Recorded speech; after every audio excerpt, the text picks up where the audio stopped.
You need to rework your elevator pitch. What you need to say is timeless, comfortable, and affluent. First, start with the problem you are solving. Where do Rolls Royce meet their customer? And how do Lamborghini make their sales? Hello everyone, my name is Martin, your favorite business coach from Finance Oracle. I am here again today to share with you beautiful tips that will help you to grow your business. Well, today I'm going to be discussing with you how to sell your product part 1. Well, one important thing is to create a product, another thing is to sell your product. Sometimes it is quite difficult to create a product but still yet easier, but then selling it becomes so difficult. But today I want to discuss with you the secret to how to sell a product. You know, sometimes what happens is that we create a premium product and you want to sell this product to anybody whom you see, but this is not how it should work. So it becomes increasingly difficult for you to sell your product. Well, let me tell you something, and it's a secret. I may be willing to pay more for a premium product. Money is not all about a consideration. Sometimes some persons have their values and they have what they want to see in a product. So if you have created a premium product, do not be afraid to sell it. But all you need to do is to search for the right people to sell it. But you know what happens is that most time we are offering a premium product at a discounted rate, at a discounted price to a customer that do not want it. Now in this case, not only that you are offering them what they do not want, but you are leaving money on the table because you have given the product to the wrong person at a discounted rate and he doesn't really need that product because he just wants a particular thing from the product and you are giving him all the values he doesn't care about and he doesn't have the budget for. By giving him discounted rate, you are leaving money on the table. So what do you need to do? You need to rework your elevator pitch. Yes, you have to rework your elevator pitch. You need to start with the problem you're solving. Let's take for an instance that you're making some quality furnitures, very high classy furnitures, and of course expensive one. So let's say it this way. Problem that you're solving is that there is a consumer base in Nigeria of middle class affluent consumers who want a spoke piece of furniture that is timeless, that has good quality, and they are also willing to pay for it. That is the problem you're solving for. So you're trying to satisfy those guys who want a spoke piece of furniture that is timeless, they want the one that has good quality, and they're also willing to pay for it. So you solve the problem, you go to them and sell your piece of furniture and make your money. You don't have to go to that person who cannot afford it, who do not really need that kind of furniture, who all he wants is a furniture in his sitting room where he can sit and watch TV with his children. He's not thinking about the people who comes to his house, the class of people, the kind of things they have in their house and what they want. So you must know what problem you're solving from. And one thing you should know is that you are not solving the problem about money for such people. You're solving problem about text. And around this proposition, you have a community of who these consumers are.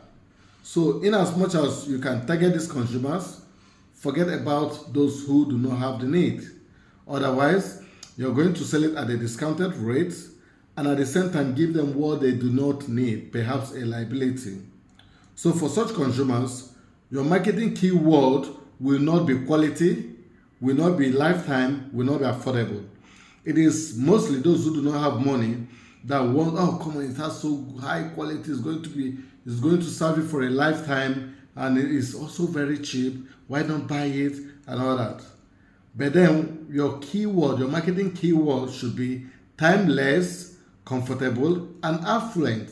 Yes, they want something that is timeless and at every time you feel like this is, yes, in vogue, and they want something that is comfortable and they want something that's affluent, of high class. So for premium products, you need to locate your customer. Location is of the top notch in premium products. So there are certain services you may not be able to sell anywhere. I mean, I'm not talking about product alone, but also services. Let's say, for instance, some weeks ago I talked about cleaning services. If you want cleaning services and you want to locate your company, the best place may not be in Aba or Onitsha. I mean, I don't mean that people in Aba or Onitsha are not rich, but then I'm talking about classy lifestyle, okay? But you can think about some places in Lagos. For example, let's talk about places like Eco Atlantic, Banana Island, Lekki, VI, Ikeja GRA, Ikoyi. I mean, if you go to Lagos and you go to Yenapaja, some one street or something on that bridge, you may not be able to make such sales if you're a cleaning company, just like I said in Aba and Onitsha. If you go to VI, Ikeja, GRA, Ikoyi, Lekki, Banana Island, Eco Atlantic, you may really be struggling to meet up with your customers. So when it comes to premium product, location matters. Not just location, but also where you market your products, okay? Because your location could be at your office, could also be those whom you meet to market your product. Another very important key for sales and how to sell your business I would like to discuss in this part 1 is selling through influencers. Well, I want to tell you, sometimes when marketing seems to be strong, influencers can greatly be of help in marketing your product. Influencers has great voice because they are very popular, they are well known, they are figureheads and all that. So you can really sell your product through influencers. And there is two ways I will mention to be an influencer. It is either you're going to give the influencer free products, and you give him free product and he markets your product. Let's say you give him a car and he markets your vehicles. Or you give him a gadget and he markets the gadget for you. Maybe just like I'm talking now, give me a gadget and I use it for marketing. Maybe evaluations, product samples and all that. Another way you can pay an influencer is by offering them partnership. You have a range of products and you could design a signature piece for an influencer and offer him 20% sales of the product. All they have to do is to showcase the product and you get marketing, you get new customers and they share their voice and you get someone who will be promoting your product for you by just simply going into partnership. I tell him, for all the new product and all the new customers, I'm going to give you 10% or 20% depending on what you're selling. And by so doing, you realize that your product is already in the market. Okay. I would also like to share with you something that is very special and very important. Also know that the place you do your business in is the place that you do your business from. I mean, you can sell across the boundary, so you must not take where you do your business as the place where your business starts and ends from and ends. It is where you do your business from. It means that beyond there you can sell your products, you can sell your services. So be aware that things have changed so much that business are no longer stereotyped to a particular point.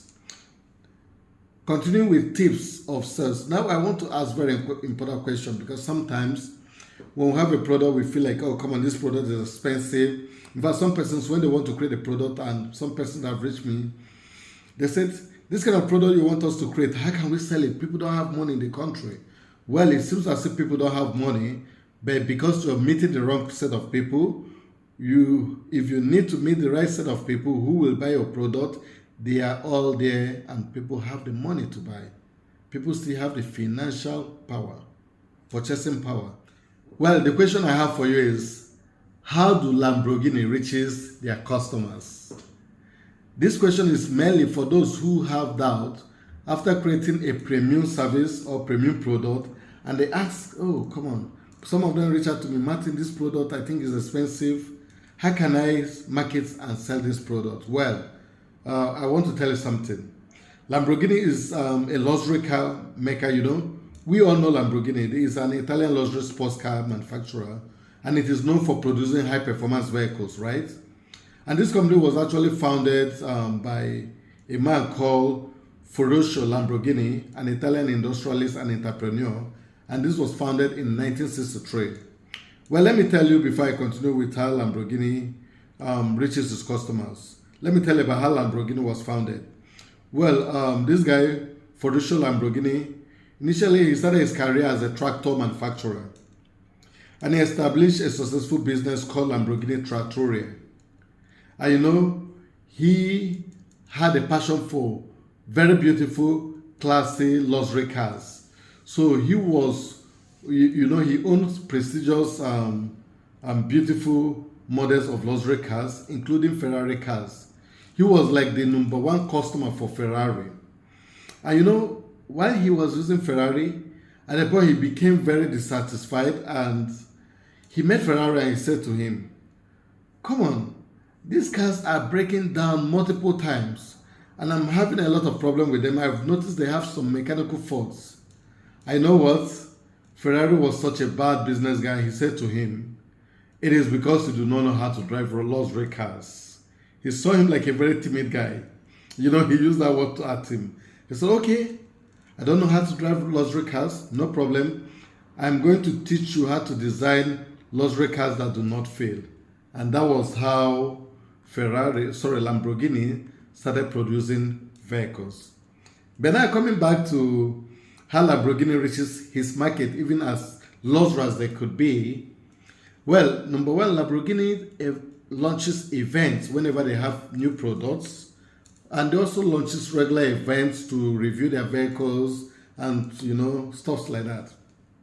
In all of their events, what they do, they invite only Lamborghini owners, and it is only Lamborghini owner that has the right to invite someone else to join him for the party, for the event. So that means this is a network of class. If you ask me, it is a network of class. Now, when Lamborghini owners invite other of their friends to join them in this event, this is simply telling you that they are inviting people who have the capacity to buy a Lamborghini.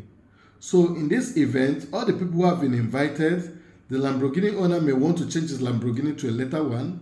And again, the one who have been invited has the capacity to buy and afford a Lamborghini. So you see, this is how these guys network. Now, another question I have for you is, how does Rolls-Royce sell her vehicles? How does Rolls-Royce sell their car? Of course, if you look at Rolls-Royce adverts, you see that there'll be an aeroplane, maybe during a launching of a new private jet, and they park the Rolls-Royce side by side. It means that the guys who could afford private jet are the guys who drive Rolls-Royce. I mean, this is just a mental work. But then, let's go straight to how they sell their vehicles. Well, number one is that Rolls-Royce targets, their target audience comprises of affluent individuals who value exclusivity and also who have prestige and exceptional craftsmanship. They don't go for people who just want a vehicle. Okay? This includes high net worth individuals, and some of them are mostly professionals, they're entrepreneurs, and they established business leaders. And Rolls-Royce targets geographical regions such as North America, they target Europe, and they target Middle East. Yes, sometimes Latin America and Asia is an upcoming area which they target, but mainly these three places because they know that these guys want luxury. And these others do not just seek transportation, but what they are looking at is unique experience that reflect their success and refined taste. So they want to match what they have achieved with what they are driving. So, and this is what Rolls-Royce knows, and this is what Rolls-Royce have done. So Rolls-Royce is interested in customization set and getting what the people want. Friends, I want to tell you that your product may be a premium product, but be sure that with the right set of people being targeted, with the right market being targeted, and with the right sales skills, like I've outlined, you are sure to be selling your product even far more than you believe or you have projected. So do not give up. Do not devalue the quality of your product for the fear of whether you could sell it or not, but rather sit back to think about, what problem am I solving? Am I solving a problem of money, or am I solving a problem of people who have the taste that is timeless and are willing to pay? Cheers, guys. I hope you will implement this, and I wish you the best of luck. Do stay tuned with Finance Oracle. Do not forget to subscribe. Cheers.